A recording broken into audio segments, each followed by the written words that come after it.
Hello and welcome to scrapbookingstation.com. In this video we're going to make free envelopes. So it doesn't matter whether you collect templates, which some of these are probably decades old, but I save them so I can make my own envelopes. This is something called the enveloper. Used that before, have my little cheat sheet on the back.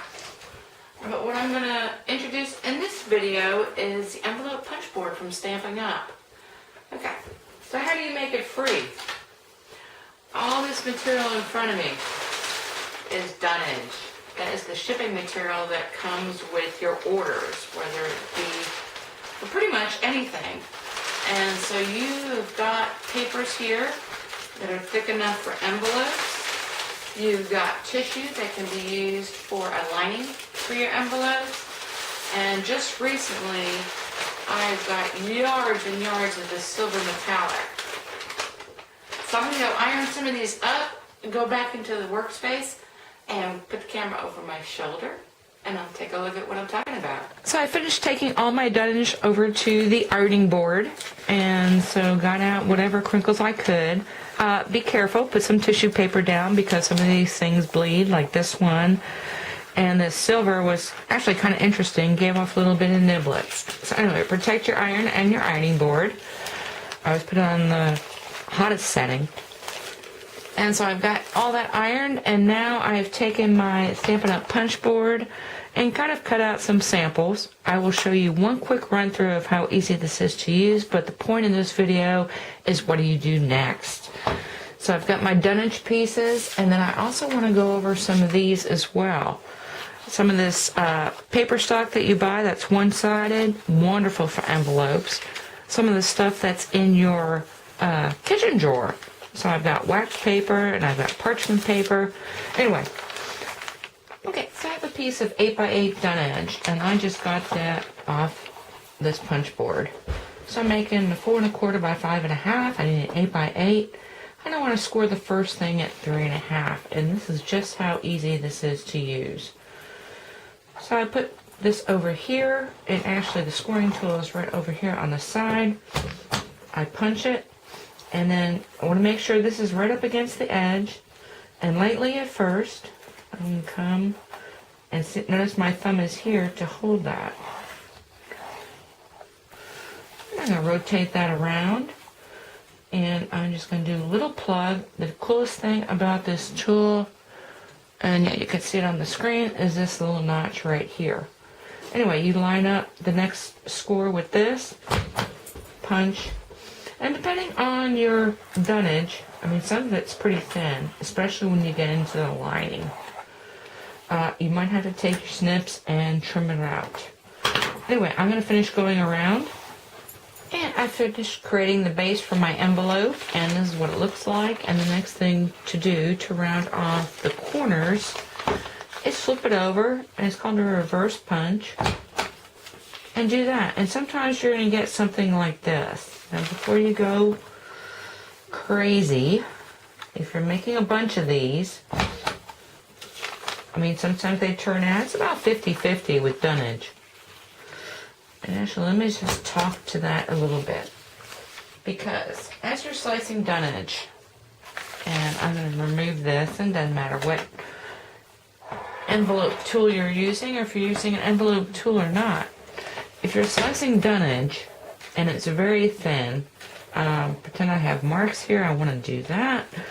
The easiest thing to do, if you're having trouble crinkling on edges, is to put your scoring tool into the center, go this way and this way, and do that before you change a blade, and this way you'll get a clean cut. If you can't get a cut through that, you know what, just give up and do scissors, because the great thing about dunnage, these are other liners that I have, and I already know that this is not going to go through my paper trimmer.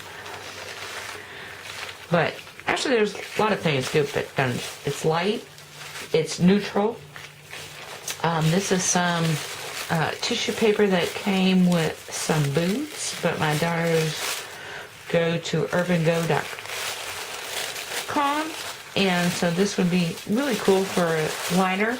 Anyway, you can cut like 6 8 layers of this at a time if you're using a template. Okay, the other thing is that you need to recognize when you have something like this, once you fold it over, and I'm not going to, actually I don't want to crease it because I'm not paying that close attention, but best case, you've got this fold, this corner, and this corner that actually shows. And so you don't need to be trimming all this other stuff, and you've got these other ends. If you fold this over, like I'm going to do in a lot of my cards, then you only have to worry about this edge. So as far as your snips and what you need to trim, pretty simple, really. And then the first great thing about making your own cards, so most of them are wide folds, and let me just pull one. Okay, I really don't want to talk about this yet. Most of these things are wide folds, and you've got something like this. But the great thing about making your own envelopes is you can make them long closing. The post office doesn't care. The post office cares about a lot of things, weight, size, but which way it seals is not one of them. And so this one, all I did was fold over this edge. Otherwise, I don't know if you can see that on film, and I've used that to my advantage because I've punched holes, put some of this silver metallic behind there, and that is really pretty. And then I took the innies and put them up here. And actually, I couldn't find that third innie, otherwise I would have put it up here as well. And when you've got a star card, that works out really good. But like I say, you need to decide on your orientation, because the next thing we're going to talk about is lining. Okay, so we're going to create some liners for this card. Like I said, the first thing you need to decide is whether you're going this way or this way. For this particular sample, I'm going to go wide fold, pretty standard. And so the first thing you need to figure out is whether you've got an envelope that has a right angle. And so I already know I'm doing a 5.5 card. And this punch board, and actually a lot of punch boards, already allow for an allowance. And that's the other great thing about this. Actually, there are several. I'm going to bring this punch board back really quick. So you've got a highly embellished card. You might want to extend your envelope another 1/4 inch, height and width, because that will make up for the height of that.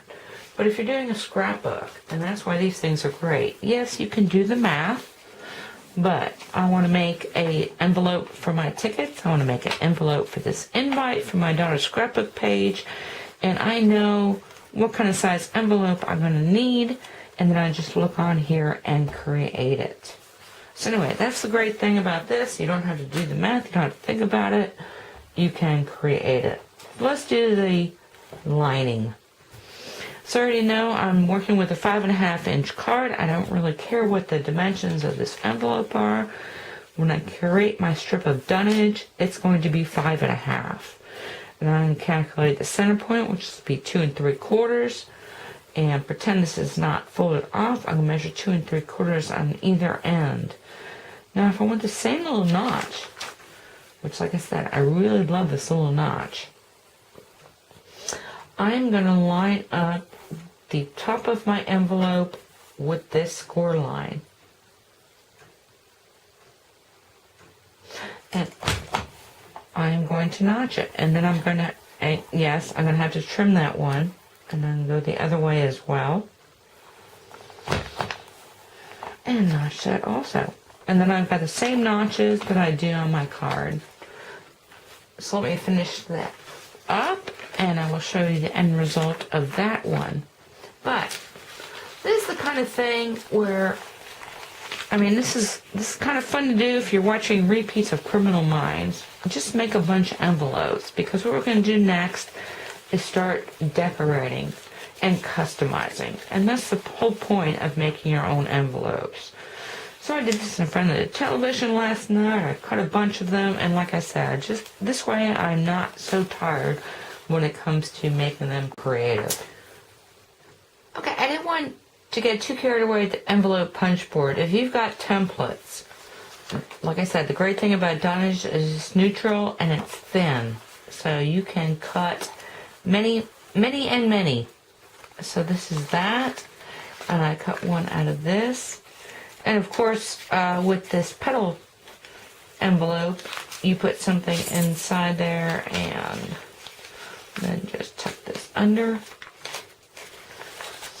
And you've got that. Of course, the great thing with the silver is that it's worn on the outside and silver on the inside. And then this is the one that I took from a celebration, and all I did was I only cut 2, but I think you can cut pretty much 8. So I got those ready to go also. And like I said, I save these until I decide what I'm going to put in it. And then I'm going to do some other things with techniques. Before I get too far along, I want to talk about closure. Because the one thing I didn't care about making my own envelopes was the fact that they're not sticky.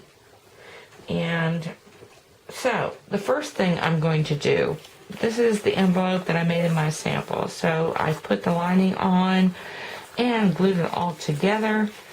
And of course, the simplest thing to do would be to create a little sticker. And you can use double-sided adhesive. I've chosen to use Avery label sheets because they come like $7.50. I mean, how many address labels can you use? And so this is back with that. And the thing is that I used a glue stick to adhere that to my dunnage, and that is kind of reminiscent of wax. So really cool. And that opens up like so. So that's good. Okay, but you're thinking, I need something a little more permanent. And so I used my Avery sheet to do this as well. But when you peel off the back, the problem is you're left with these white strips. Not cool. I mean, it's not elegant. So let's talk about some elegant solutions. So the first thing is your Tombow glue. Put a line here or here.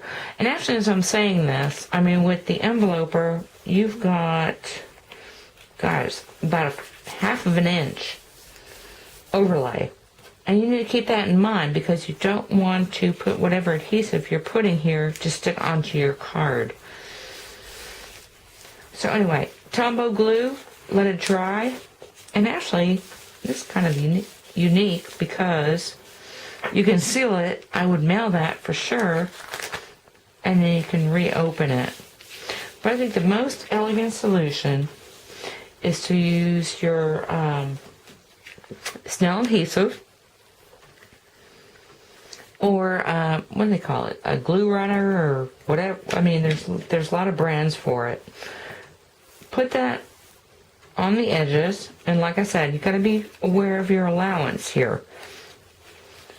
And then, especially if you are giving a card collection to a friend and you want to include envelopes, you don't want them to have to have glue around or scotch tape or whatever. You know, you put them in a box like this. This is a storage box for cards, and I've got that video on YouTube as well. And actually, if you look at my website, I've got different sizes. It's more generic. But anyway, the thing here is you put your Snell adhesive on the edges, and then you cover with a strip of wax paper. And when you're ready to seal, and like, I mean, you can make, I've just clipped off those edges, but you can make them more elegant, and that is sticky as the day that you put it on. And it's that simple. Okay, so now that I've covered that, let's talk about what you can do with these envelopes, because the whole thing is about customizing to fit your cards. Okay, so you've got your card. This is actually my first 2014 Christmas card. This is one of my bears.